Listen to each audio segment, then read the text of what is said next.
And welcome to another episode of the John Graves Show. And today I'm bringing you some news on Naruto Shippuden episode 344. Apparently what happened in this episode, well now before I get started in that, let me basically just kind of say that, yeah, a lot of this was a recap episode of stuff that we kind of already knew what happened, solely because they kind of did a lot of the recapping with what happened in the last episode with Obito Kakashi losing his eye and Obito getting crushed by rocks. The only new thing that kind of happened in this episode was in this beginning, when Naruto tries to attack, or Naruto's clone tries to attack Madara,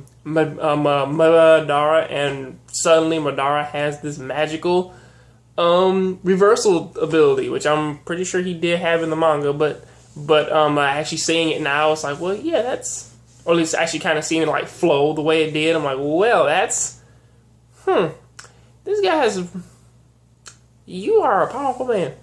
But then going on from that, we kind of have the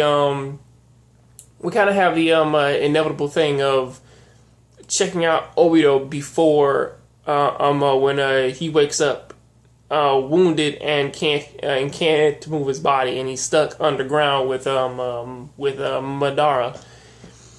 And with how that scene goes, it's pretty tragic and chilling, because it's a scene in which that Madara is actually making some keen points. He does honestly have a pretty good argument, and Obito really doesn't want to hear what he's saying, and he's just trying to just get back to the Leaf Village, which that Madara tells him as he's crawling on the ground. It's like, yeah, man, you can't go back to the Leaf Village, especially neither one of us can, especially with the bodies that we have, which is something that is a key thing that he's kind of saying, solely because one is a weakened old man and the other is a weakened young person who can barely move. So I can kind of see what he's saying there, which that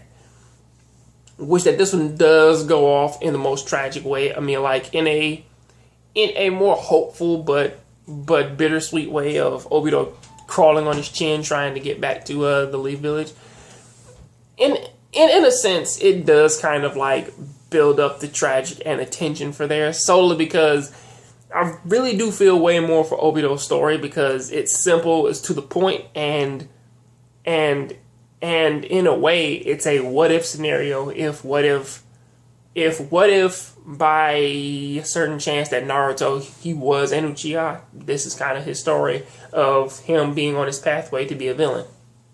Now that one does go off there, and as a little side thing, I actually like the ending of this one, solely because it kind of, for the one and simple reason of, it tells me Obito's entire story just in under a minute.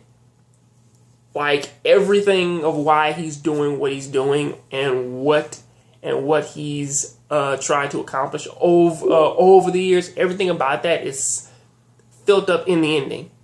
It's his entire story all the way up to this point. Now is it the greatest story? Is it one of the most worst stories? No, it isn't. I'm just happy that they kind of took the time to try and like tell it to me. So till then, what did you guys think of this episode? You like it? You love it? You hate it? What is it? Tell me down there in the comment section. I'll see you guys on the next John Graves Show. Keep watching anime. Keep playing video games. I'll see you guys next time. All right. Have a good one.